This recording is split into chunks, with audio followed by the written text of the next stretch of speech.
안녕하십니까. 저는 서대문교회 장봉생 목사입니다. 제 강의 제목은 교회를 말하다. 교회에 관한 교회가 무엇인가와 또 교회를 이루고 있는 직분에 관해서 2시간에 걸쳐 말씀드리도록 하겠습니다. 첫째 시간입니다. 제가 섬기는 서대문교회는 1949년 1월 29일 설립이 됐습니다. 한국교회사의 유명한 깡패 출신 신유부흥사 김익두 목사님의 교회 교인들이 월남에서 서울에서 만나서 가까운 데서 우리 교회를 시작하자.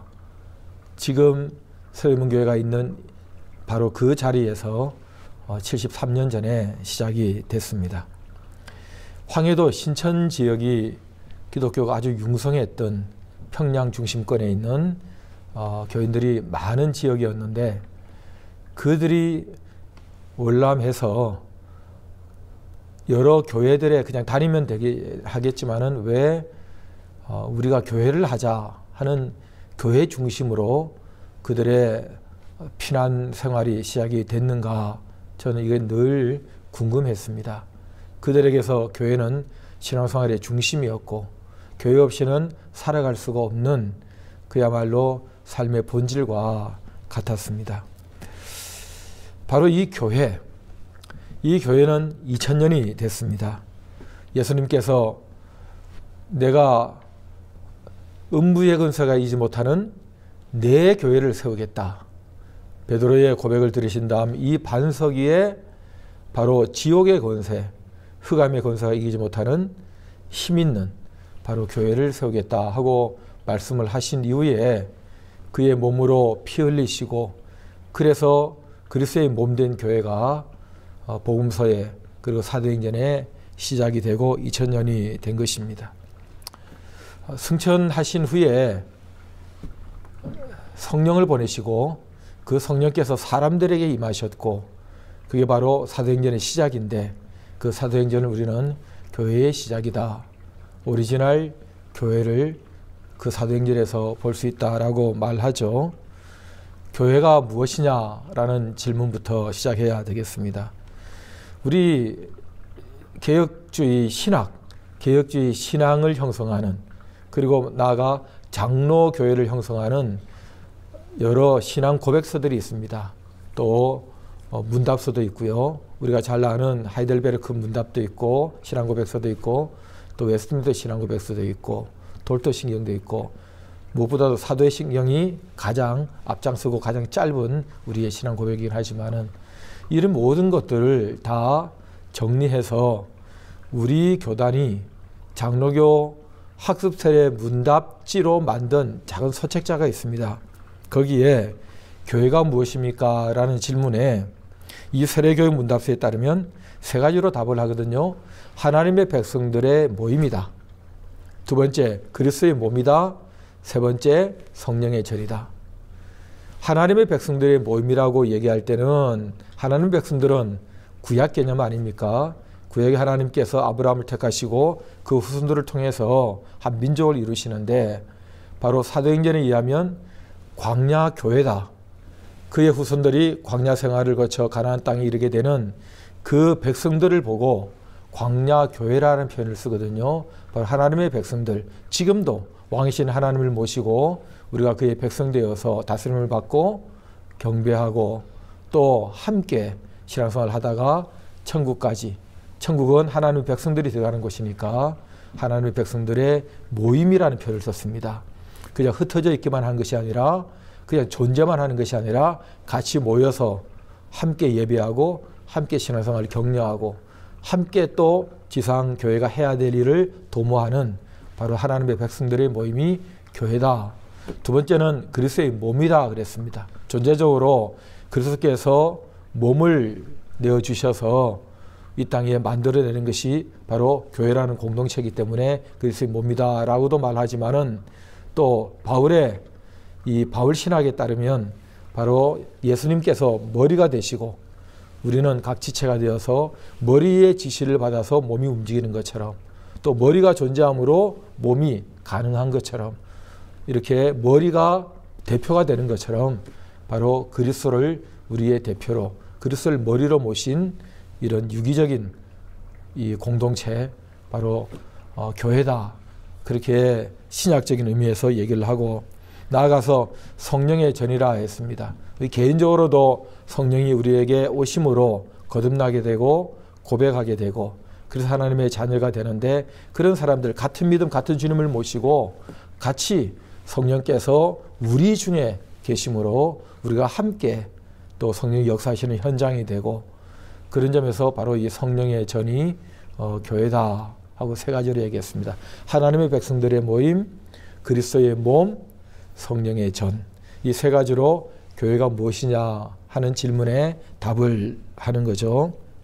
사도행전 20장 28절에 의하면, 사도행전 20장은 사도 바울이 에베소 교회 장로들을 청해서 밀레도에서 길게 그들에게 당부하는 내용입니다. 그때 사도행전 20장 28절에 이런 표현을 합니다. 여러분은 자기를 위하여 또는 온 양떼를 위하여 삼가라. 주의하라는 거죠. 성령이 그들 가운데 여러분을 감독자로 삼고 하나님이 자기 피로 사신 교회를 보살피게 하셨느니라. 교회 앞에 자기 피로 사신 교회, 하나님이 자기 피로 사신 교회, 이런 표현이 나옵니다. 하나님이 자기 피로 교회를 사셨다. 이 사셨다는 것은 원래 내 것이 아니었는데 내가 대가를 지불하고 구입했다는 뜻이거든요. 무엇으로 대가를 지불했느냐? 피로. 우리는 예수님의 피로 익숙해져 있는데, 하나님께서는 하나님이 자기 피로 사셨다. 그런 표현을 하셨어요. 이게 무슨 뜻일까? 세 가지 의미가 있는데요. 하나님께서는 오래전부터 이 땅 위에 창조하신 이후에 섭리해 가시면서 계속 하나님의 사람들, 하나님의 백성들을 만들어 가시는 구약 교회의 작업을 해 오셨고, 마침내 예수님을 보내시고 본격적인 신약 교회 시대를 열어가시는 이 구속의 역사, 이 성경의 역사를 우리는 이미 잘 알고 있습니다. 하나님께서 직접 인간으로 오셔서 구약시대 때 피를 물리적으로 흘리시지는 않았지만은, 하나님께서 마치 이 피가 생명이듯이 하나님의 생명, 하나님의 마음, 하나님의 존재를 다 담아서 이 땅 위에 하나님의 창조 세계를 보존하시고 다시 구원하시고자 하는 그런 역사를 많이 베풀어 오셨습니다. 말하자면 피를 대신하는 생명, 생명을 대신하는 피, 바로 이 피, 생명의 개념을 가지고 하나님께서는 하나님 백성들을 만들어 오셨다는 점에서 하나님께서 자기 피로 사신 교회, 이런 구약적 의미가 첫 번째 담겨 있고, 물론 그 구약적 의미에는 바로 성소를 만드시고 양과 염소의 제물 피를 흘려서 하나님 백성들이 계속 거룩한 백성으로 유지되고, 또 하나님의 뜻을 이룰 하나님의 백성을 계속 유지시켜 주시지 않았습니까? 바로 짐승의 피를 통해서 하나님의 백성들이 은혜를 입고 제사함을 받고 거룩하게 계속 유지됐다는 것, 이게 바로 교회를 향한 하나님의 마음을 그대로 보여주신다는 점에서 하나님이 자기 피로 사신 교회라는 의미를 갖고요. 이제 본격적으로는 예수님께서 십자가에 피를 다 흘려주셨습니다. 예수님의 피로 사신 교회죠. 엄격히 얘기하면 하나님께서는 하나님의 본체이신 예수님께서 이 땅에 오셔서 종의 형체, 사람의 모양으로 오셔서 직접 물리적인 피를 다 흘려주셨습니다. 그리고 우리의 죄를 속해 주시고 또 그 사람들로 모아 교회를 시작하게 하셨다는 점에서 예수님, 성자 하나님이신 예수님의 피로 사신 교회가 됩니다. 세 번째 의미는 바로 하나님께서 성령을 사람들에게 보내신 다음 그 성령께서 각 사람의 마음에 함께 하시면서 계속 신앙으로 살아가게 만드시고 교회를 이루어 살아가게 만드십니다. 이 교회를 교회로 지켜내기 위해서 많은 순교자들이 피를 흘렸습니다. 터툴리안의 말대로 이 교회는 순교자들의 피 위에 세워졌습니다. 그런 점에서 하나님께서 자기 피로 사신 교회라 할 때는 그 초대 교회 사도 바울을 포함하여 수많은 사도들, 그리고 2000년의 교회의 역사 가운데서 지금도 우리가 알게 모르게 수많은 성도들의 피를 통해서 교회가 계속 유지되고 있습니다. 교회가 만들어지고 있습니다. 그런 점에서 하나님께서는 바로 내 자녀들의 피, 내 사랑하는 종들의 피, 그 피를 통해서 교회를 만드시고 계속 관리해 오신다는 점에서 하나님이 자기 피로 사신 교회, 그렇게 표현을 사도 바울의 입을 통해서 하신 것이죠. 그런 점에서 그렇다면 이 피로 누구를 샀단 말이냐? 교회를 샀다. 그렇다면 도대체 교회가 뭐냐는 것입니다. 여러분, 건물이 교회다? 건물을 위해서 하나님께서 피를 흘리셨겠습니까? 결국 이 교회는 결론적으로 사람들이다. 교회는 사람이다. 사람들이 교회다 하는 것입니다. 예수 믿고 구원받은 모든 사람들의 모임을 교회다. 그러니 바로 그 사람들은 아직 육체적인 생명을 가지고 있다면 땅에서 하나님의 백성들이고 그리스도의 몸이고 성령의 전으로, 그리고 하나님께서 부르신 이 땅을 떠난 사람들은 천상에서 또 그들이 함께 했기 때문에, 그래서 교회는 천상교회, 지상교회, 보이는 교회, 보이지 않는 교회, 땅에서 여전히 죄악과 세상과 싸워야 되는 전투적 교회, 그리고 이미 이것을 이겨내시고 하나님의 은혜로 천국에 들어가신 승리한 교회는 승리적 교회, 그렇게 나누는 것입니다. 천상교회, 지상교회, 그 다음에 보이지 않는 교회, 보이는 교회, 승리적 교회, 전투적 교회, 이렇게 땅과 하늘에 예수 믿는 사람들, 구원받는 사람들을 나눠서 교회를 구분을 합니다. 그런데 이 땅에 있는 사람들이 같은 시간대에 같은 장소에 다 모일 수 없지 않습니까?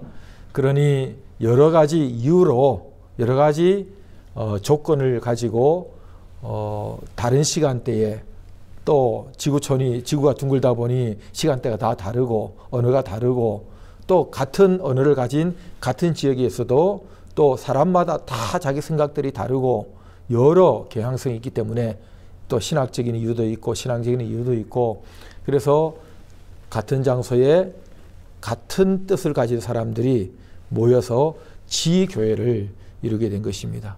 이 지교회가 함께 모여 관리를 받는 노회가 있고, 이 노회가 또 신학적인 입장을 함께 할 때에 교단이 있고, 또 몇 개의 교단으로 한국교회가 이루어져 있고, 또 여러 나라 교회들이 모여서 세계교회를 이루고 있는 것이죠. 그런 점에서 우리는 교회를 할 때는 근본적으로 사람들이다. 예수 믿고 구원받은 사람들의 모임이다. 이렇게 이해를 하시는 게 중요합니다.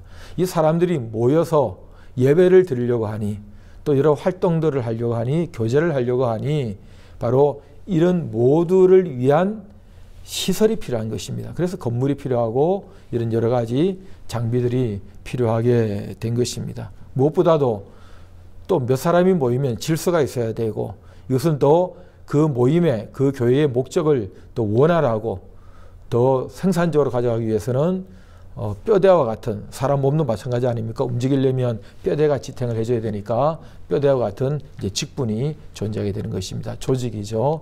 우리는 조직이 본질이다, 뭐 건물이 본질이다, 여러 이런 활동의 본질이다, 이렇게 착각하면 안 됩니다.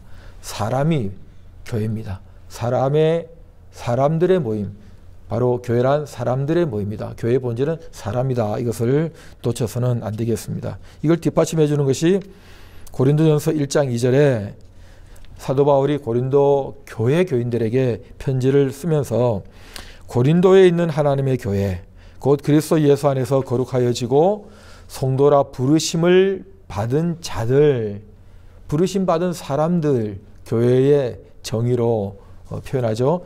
또 각처에서 우리의 주 곧 그들과 우리의 주 되신 예수 그리스도의 이름을 부르는 모든 자들에게, 이 사람들이지 않습니까? 그리스도의 이름을 부르는 모든 자들, 그들에게 하나님 우리 아버지와 주 예수 그리스도로 쫓아 은혜와 평강이 있기를 원한다. 은혜와 평강, 하나님 아버지 예수님이 주시는 은혜와 평강이 바로 사람들에게 있다는 것입니다. 부르심 받은 자들, 그리스도의 이름을 부르는 자들, 사람들입니다. 사람들.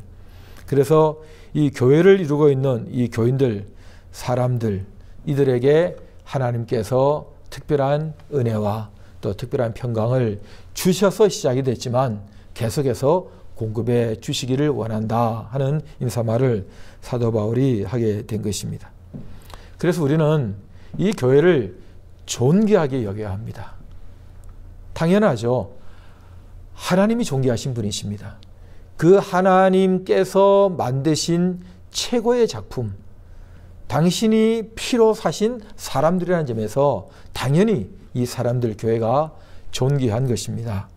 그리고 만드시는 이 과정도 존귀했습니다. 창세기 에덴 동산 이후로 계속 역사 속에서 하나님께서는 사람을 보내시고 그 사람을 이 땅에 존재케 하시고 그에게 믿음을 부어주시고 은혜로 계속 관리하시면서 혼자가 아닌 여러 사람들이 함께 하나님의 구속의 완성을 향해서 역할을 하도록, 혼자가 아니고 함께 하도록 그 넓은 의미의 교회가 구약시대부터 계속 이어져 내려온 것입니다. 그리고 예수님이 오셨고 하늘나라에서 오셔서 사람 되시고 기꺼이 저와 여러분을 위해서 피 흘려 죽어주셨고, 그리고 보란듯이 살아나셔서 우리를 의롭다 하시고 모아서 같은 믿음, 같은 주님을 섬기는 교회로 모아주시는 이 모든 일련의 과정은 정말로 존귀한 과정 아니겠습니까? 존귀한 예수님의 피, 존귀한 성령님의 역사로, 존귀한 은혜로, 존귀한 저와 여러분들의 보호하심으로 지금까지 교회가 유지되고 있지 않습니까? 심지어 수많은 핍박 가운데서도 교회는 계속 살아남아서 계속 하나님의 돌보심 가운데 하나님의 뜻을 행하고 있고, 마침내 구속의 완성도 교회를 통해서 이루시고, 그리고 교회는 고스란히 하늘나라로 올라가게 되는 그런 귀한 복을 존귀하게 우리에게 주신 것입니다. 사람들이 존귀하지 않습니까? 우리 개개인이 얼마나 존귀한 사람들입니까? 그런 점에서 이런 존귀한 사람들이 모여있는 교회이기 때문에 또 교회도 존귀하다. 그리고 우리는 교회를 보는 기본적인 시각이 교회가 문제가 많아. 그러면서 교회를 함부로 마치 술집에서 술 마시고 그냥 정치 비판하고 툭툭 내뱉듯이 교회의 한 단면을 보고 부족한 사람들이 모인 교회, 부족한 사람들이 직분을 이루고 그리고 부족한 어떤 결정을 할 수도 있는 것이죠. 그럼에도 불구하고 하나님은 존귀하시고 만든 과정도 존귀하고 사람들의 이 존재 자체가 존귀하게 부르심을 누는 사람들이기 때문에 우리는 존귀하게 교회를 여겨야 한다. 그래서 교회를 함부로 얘기하시면 안 되죠. 때로는 건설적인 비판을 할 수는 있지만은 그러나 애정을 가지고 주의 깊게 기도하면서 교회 자체, 교회의 근본적인 존재 자체를 부인하는 말을 하지 않도록 우리의 선을 잘 지키는 것이 중요한 것입니다. 그리고 이 교회가 존재함으로 얼마나 또 존귀한 역할을 많이 하게 됩니까? 하나님의 가족, 하나님의 자녀가 모여있다는 점에서 한 사람 한 사람 교회 공동체로 모인 그 모습은 정말로 존귀합니다. 모여서 예배하지 않습니까? 이 지상에 존재하는 단어 중에 예배보다 더 존귀한 단어가 어디 있습니까? 우리 하나님께서 그 자리에 임재하셔서 받으시는 예배입니다. 그러니 이 교회는 예배하는 존귀한 예배를 드리는 존귀한 것이다. 그리고 복음을 증거합니다.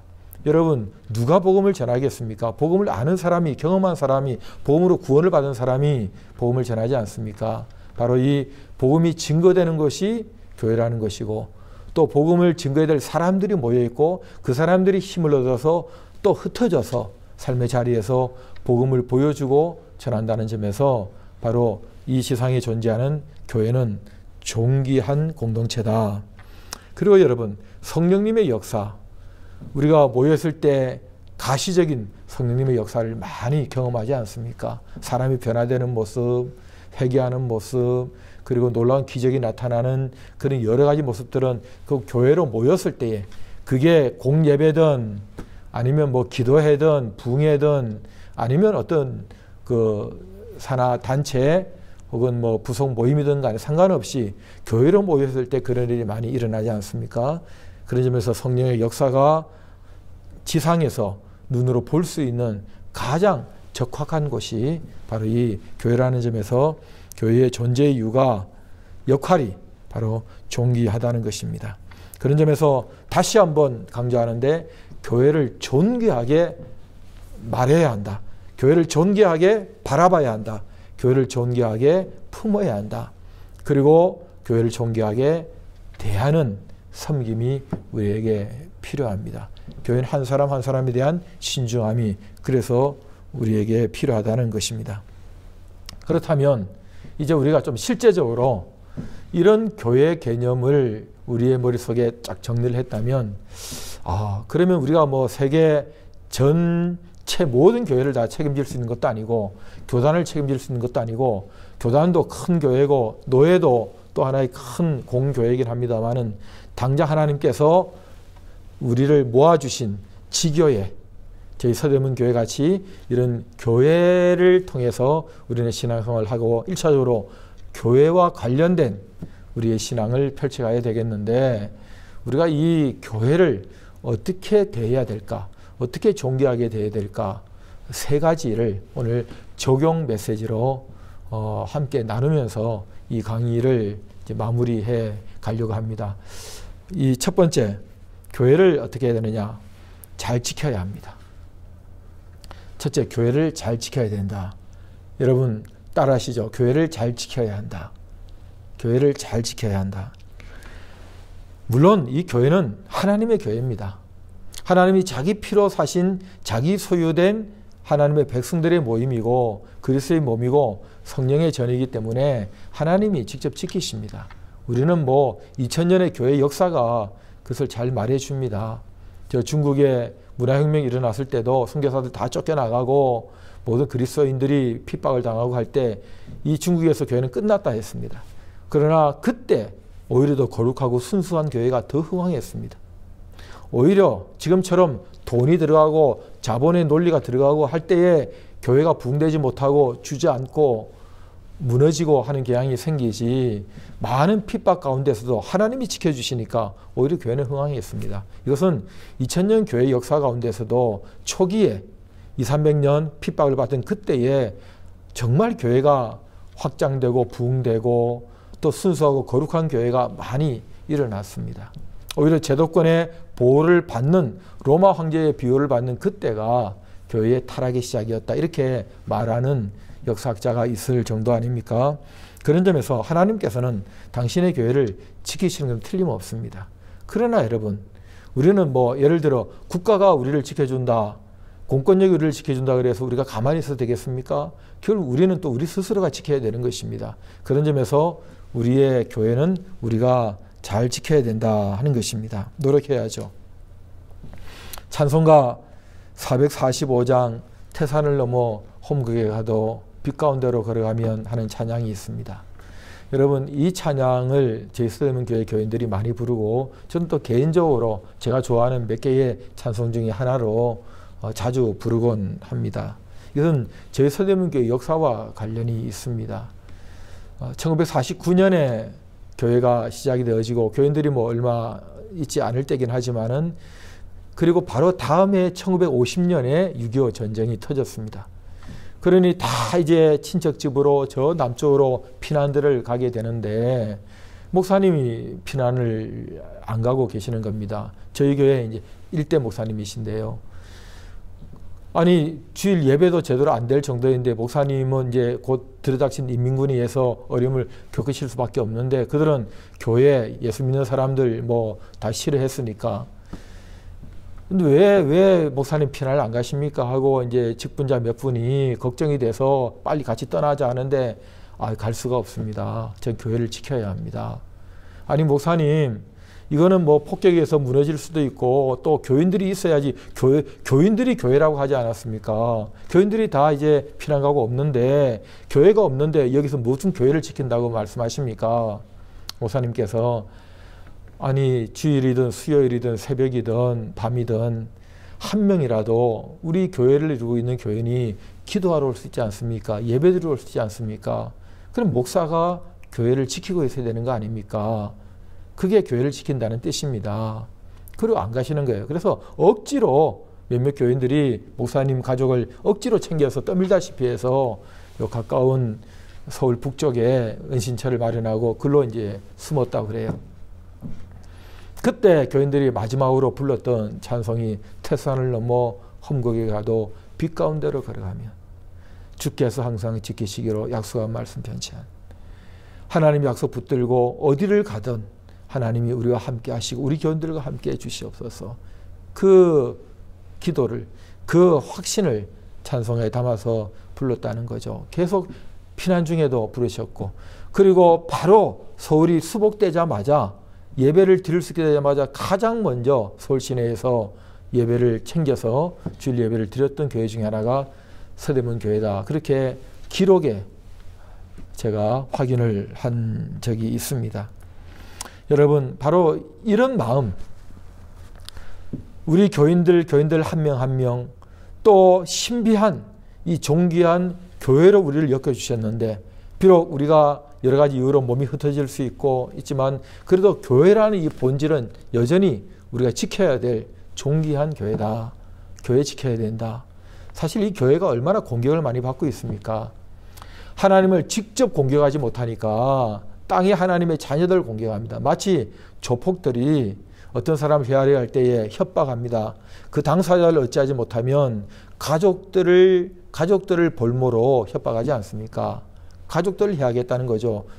이런 식으로 하늘에 하나님을 어찌할 수 없으니까 하나님이 자기 피로 사신 자녀들인 바로 교회 공동체를 공격해서 하나님의 구속의 역사를 망가뜨리려고, 무산시키려고 하는 흑암의 세력들은 그때나 지금이나 여전히 존재합니다. 그런 점에서 우리 스스로가 우리를 지켜내야 하는 것이죠. 여러분, 물리적인 그 위력에 의한 협박은 그렇게 겁나지 않습니다. 제가 아까 말씀드린 것처럼 우리나라도 마찬가지였습니다. 많은 핍박이 있을수록 더 교회는 흥왕했고, 더 순수해졌고, 더 결속력이 생겼습니다. 여러분, 그러나 오늘날 같이 많은 이런 여러 가지 유혹들이 자무지 사이에서 문화를 통해서 다가오는 이런 유혹들이 있을 때가 사실은 더 위험한 때죠. 교회는 여러모로 협박과 유혹으로 해서 계속 공격을 받고 있습니다. 목표는 하나입니다. 교회를 와해시키는 것입니다. 신천지 같이 노골적으로 교회를 찾아와서 쪽지를 돌리고 예배 시간에 들어와서 방해를 하고, 저희 교회도 그런 경우가 많이 있었습니다만은 그런 실제적인 눈에 보이는 그런 교회를 공격하는 세력도 있고, 어둠의 영들은 보이지 않게 잘못된 가르침을 심기도 하잖아요. 여러분, 무지한 열심이 얼마나 위험한 것입니까? 비복음적 헌신이 얼마나 위험한 것입니까? 잘못된 교리, 잘못된 해석을 가지고 들어와서 교회를 결국은 파멸의 길로 이끌게 되는 그런 일도 일어나곤 합니다. 심지어는 또 교회가 하나됨, 성령이 하나되게 하신 것을 힘써 지키라. 함께 해야 되는데 서로 갈라져서 본질적이도 아닌 진리 아닌데도 마치 진리인 것처럼 갈등이 일어나고 싸우고, 그렇게 함으로 교회가 또 깨어지게 하는 것, 이런 모든 배후에는 교회를 공격하는 어둠의 세력이 있다는 것을 놓치시면 안 됩니다. 여러분, 그 유명한 저 알프스 산맥에 라브리 피난처를 짓고 전 세계 젊은이들과 함께 철학적, 신앙적 토론을 하면서 책도 쓰고 했던 유명한 프랜시스 셰퍼 박사의 그 책들을 아마 여러분 읽으셨을 것입니다. 그분의 얘기대로 미국의 기독교가 작용화되는 과정에서 얼마나 성경적 진리를 지키기 위해서 싸움이 있었습니까? 그런 가운데 진리를 지키기 위해서 결국은 잃어버리게 된 것이 진리였다. 자성적인 말을 하지 않습니까? 사랑을 잃었다는 것입니다. 하나됨을 놓쳤다는 것입니다. 교회도 마치 내 주장이 건축과 관련된, 조직과 관련된, 여러 사역의 방향과 관련된 여러 입장들이 있습니다. 여러분, 성경 해석은 개인의 양심에 따라서 성령의 도우심 받아서 하다 보니 서로 약간의 차이가 있을 수 있습니다. 그런데 그게 마치 본질적인 진리 싸움인 것처럼 그렇게 교회가 갈등 생기고, 나중에는 그 시험 들어서 교인들이 떠나고 결국 교회가 와야 되는 경우도 종종 보는데, 이 얼마나 무서운 공격에 당하고 있는 것인가 하는 것입니다. 그래서 우리가 어떻게 하든지 교회는 잘 지켜내야 된다. 사랑으로 끝까지 참고 기다리며 용납하고, 그러면서도 또 비진리적인 의도적인 잘못된 가르침, 이 우리가 지켜내고 있는 개혁신앙의 반듯한 뼈대 되는 진리를 거부하고 부인하고 들어오는 모든 가르침을 막아야 되고, 이 가라지를 뽑아내는 그런 일들이 또 저와 여러분들에게 있어야 한다는 것입니다. 교회를 잘 지켜내자. 교회 한 사람 한 사람이 바로 교회를 이루고 있다는 점에서 우리는 전체적인 교회의 비진리에 대한 싸움, 그리고 나아가서 물리적인 공격 혹은 제도권에서 오는 공격도 우리가 막아내고 해야 되겠지만은, 우리도 모르게 스스로 안에서 무너지는, 성 안에서 무너지는 그런 일이 있게 내버려둬서는 안 됩니다. 한 사람 한 사람 교회 규모와 관계없이 교회가 크면 또 뭐 순이나 구역으로 나눠져 있지 않습니까? 어쨌든 우리 주변에 묶어주신 그런 공동체에 대한 한 사람 한 사람을 지켜내는 싸움, 신앙이 떨어지지 않도록, 외롭고 힘들어서 주저앉지 않도록 부지런히 챙기고 사랑하고 하는 이런 개인적인 노력에까지 이게 모두 다 교회를 지키고 있는, 하나님께서 고맙다, 참 잘하고 있다 하고 칭찬해 주실 바로 그 첫 번째, 교회를 잘 지키자 하는 것이 우리가 교회를 대하는 첫 번째 태도입니다. 두 번째는 교회를 잘 누려야 합니다. 첫째는 잘 지켜야 되고, 두 번째는 잘 누려야 한다. 누려야 한다는 것은 어떤 혜택을 누린다는 것이죠. 하나님께서 교회를 통해서 은혜를 베풀어 주십니다. 교회는 은혜의 통로입니다. 축복의 통로예요. 그런 점에서 하나님께서 우리 교회를 통해서 주시는 온갖 다양한 유무형의 은혜들이 있는데, 이 은혜를 먼저 내가 누려야 됩니다. 여러분, 내가 먹어야 다른 사람에게 이게 맛있다 하고 얘기해 줄 수가 있습니다.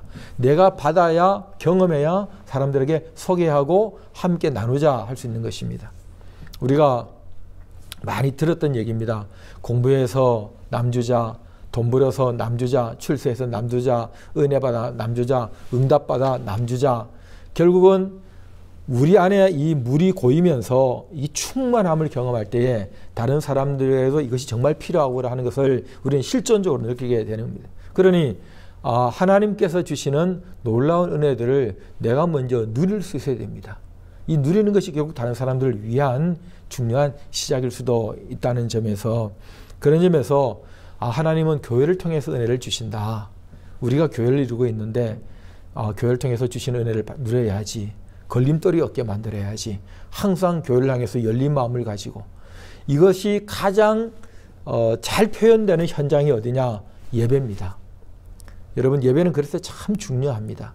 예배가 포기되어지거나 거부되면 안 됩니다. 예배에 방해되는 어떤 상황을 용납하시면 안 됩니다. 하나님께서는 마치 그 명절에 시골에 사시는 할아버지 할머니에게 자손들이 다 몰려와서 함께 재롱을 부리고 같이 밥을 먹고 그런 것과 마찬가지입니다. 어른들이 얼마나 좋아하시겠습니까?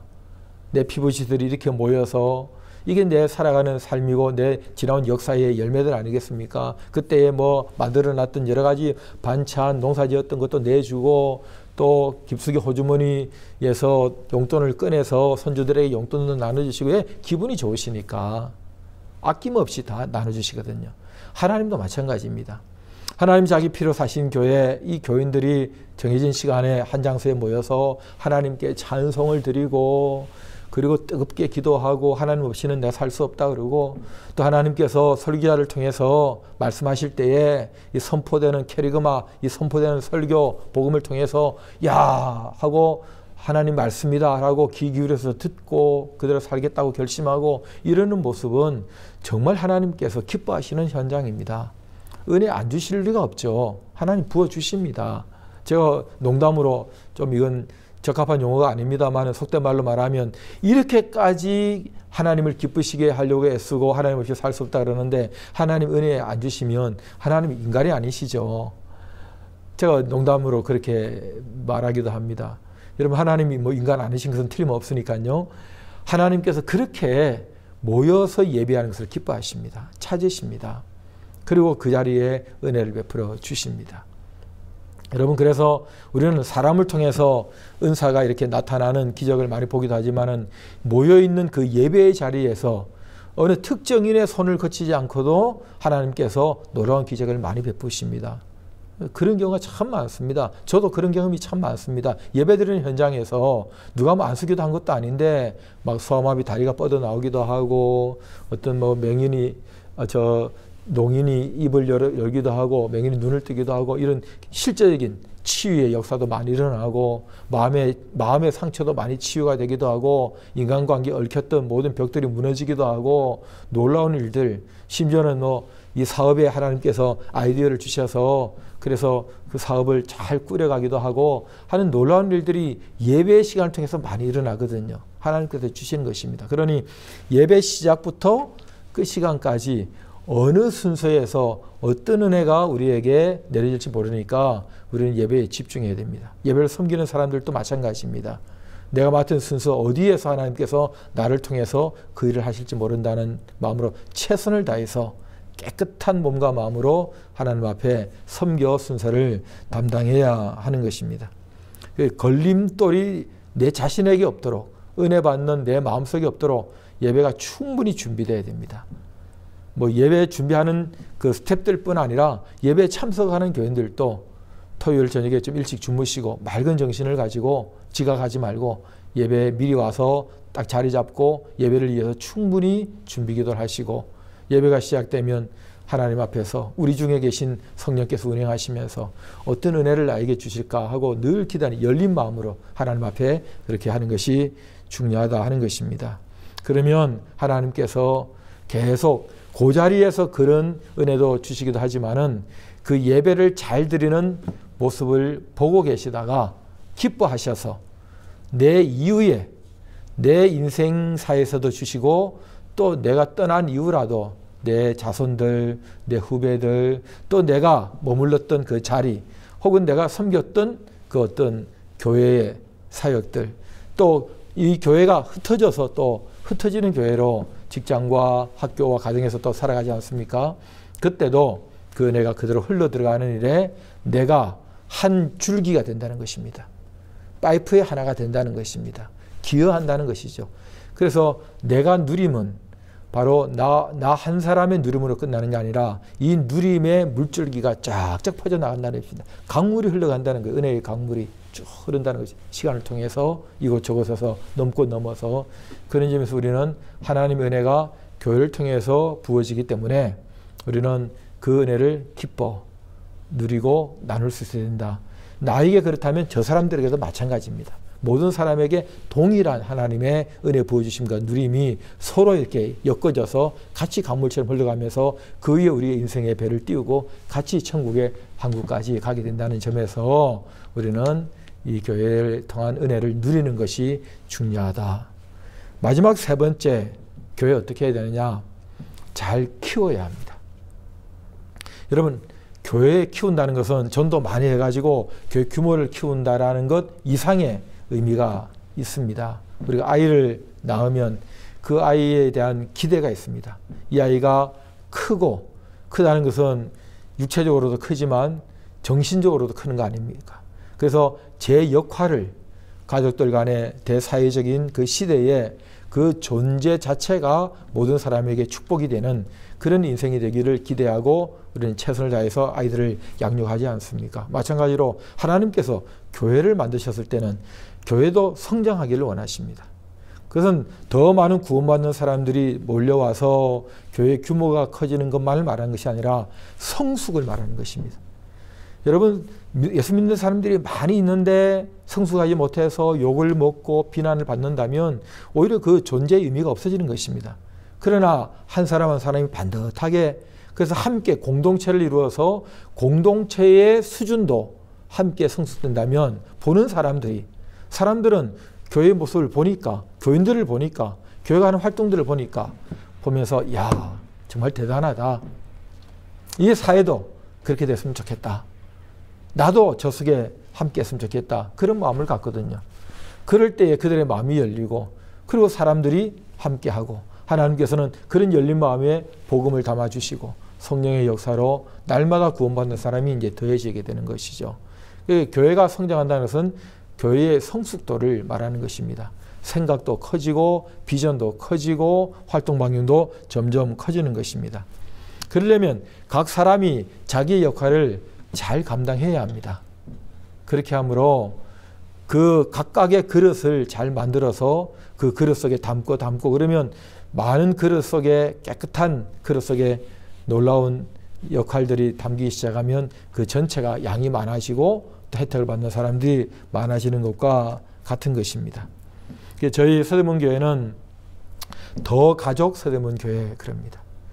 더 가족이란 말은 영어의 더, 정관사 더를 써서 바로 그 가족, 하나님의 가족 교회다 하는 그런 의미가 있고, 또 우리말로 더는 비교급 아닙니까? 더 좋은 교회, 그리고 양적으로도 더 많은 교회, 비교급 더를 써서 영어와 우리말에 더 가족. 그런데 더 가족 세대문교회 하다 보니까 이게 또 다른 이미지가 떠올랐어요. 족이 되게 이제 무슨 족속, 종족을 얘기할 때 이 족을 붙이지 않습니까? 그런데 무슨 종족이냐 이 사람들을 할 때 더가 족이다. 더가족이 뭐냐? 산상수훈에 예수님께서 오리를 가자는 자에게 십리를 더 가주라 그랬습니다. 달라는 자에게 더 주라고 했습니다. 우리는 이 땅에서 베푸는, 받아서 나누는 그런 가족이다. 그런 점에서 더가 족이다 라고 우리끼리 그런 얘기도 하게 됐습니다. 여러분, 바로 교회란 이런 것입니다. 그래서 마치 아낌없이 주는 나무처럼 아낌없이 우리가 성장하고 성숙해서 지역사회도 나누고 또 어려운 사람들 나누고 이 땅에 나누고 또 어려운 교회도 함께하고 이렇게 해서 주변 지역의 어려운 교회의 문제가 내 교회인 것처럼 필요할 때는 같이 기도해주고 필요할 때는 헌금해주고, 또 우리가 노예가 있고 총회가 있지 않습니까? 공교회 아닙니까? 내 교회만 챙기지 말고 노예와 총회까지 같이도 챙겨서 함께 성장하는 그런 스케일이 큰, 생각이 큰 그런 교회, 이게 바로 교회의 성숙입니다. 여러분, 이 나무도 이제 생태학, 생물학자의 말을 빌리면 큰 나무가 있으면 주변에 작은 나무들은 다 죽지 않을까? 왜? 큰 나무가 그늘을 들이우고 햇빛을 막으니까 작은 나무들은 햇빛을 받지 못하면 광합성 작용을 못하지 않습니까? 그러니 그 나무들은 죽을 수밖에 없다는데 죽지 않고 오히려 잘 살아가거든요. 또 번성하거든요. 이게 어떻게 된 일이냐? 서로 상생하더라는 거예요. 큰 나무는 강합성 작용을 해서 받은 만들어낸 영양분을 주변에 있는 작은 나무들에게 나눠주고, 그럼 작은 나무들은 땅에서 흙에서 흡수한 영양분을 자기들이 필요한 만큼 챙긴 이후에 남는 것은 큰 나무 쪽으로 또 흘려보냅니다. 그 역할을 하는 것이 뿌리에 붙은 그 하얀 실, 곰팡이, 바로 균사들, 그런 역할을 한다는 거예요. 이 균사들이, 곰팡이들이 그 역할을 보이지 않는, 드러나지는 않지만은 보이지 않는, 함께 공존하는 큰 나무든 작은 나무든 그게 하나님 만드신 원리라는 거예요. 하물며 특별한 하나님의 존재를 보여주는 하나님의 가족들이 이거 못해서 되겠습니까? 그래서 함께 살고 함께 성장해야 됩니다. 규모가 똑같을 수 없고 때로는 어떤 사안에 대한 입장들이 그래서 지교회가 있는 것이긴 합니다만은, 그러나 우리는 같이 가야 된다. 같은 하나님의 교회다. 한 분 하나님을 모신 교회고 하나님의 가족들이다. 여러 가지 이유로 하나님께서 각각 다른 지교회를 우리에게 주셨지만은 필요할 때는 같이 한다. 여러분, 가족도 맨날 같이 있지 않지 않습니까? 다 흩어졌다가 친척들도 중요한 일 있으면 다 모이고 필요할 때는 모이지 못해도 기꺼이 돈 내서 그 일을 같이 처리합니다. 가족이기 때문에 우리가 하나님의 가족입니다. 다 여기저기 교회마다. 그런 점에서 1차적으로야 같이 동거하는 내 직계부터 챙기긴 하겠습니다만은, 그러나 넘어서서 같이 챙겨가는 그런 모습이 이 세상이 만들고자 하는 모습이고 국가가 만들고자 하는 좋은 나라 아니겠습니까? 이 교회가 보여줄 수 있는 것이거든요. 그래서 교회가 교회다워지면 나라가 산다. 바로 이 슬로건이 우리에게는 정말 맞는 말이다. 또 할 수 있는 말이다. 또 해내야 되는 말이다 하는 것입니다. 여러분, 이렇게 우리가 오늘 교회를 얘기하면서 하나님께서 자기 피로 사신 교회를 이 땅 위에서 오래전에 만드시고 유지하시는 중에 우리가 교회로 부름받았다. 사람들이 교회다. 그리고 그 교회를 교회되게 하기 위해서 우리는 잘 지켜야 되고 잘 누려야 되고 그리고 잘 키워야 된다 하는 세 가지 조용까지 말씀을 드렸습니다. 첫째 시간은 여기까지. 두 번째 시간은 우리가 어떤 뼈대, 직분을 어떻게 잘 수행할 수 있을 것인가 하는 직분에 관한 말씀을 드리도록 하겠습니다. 둘째 시간에 뵙겠습니다.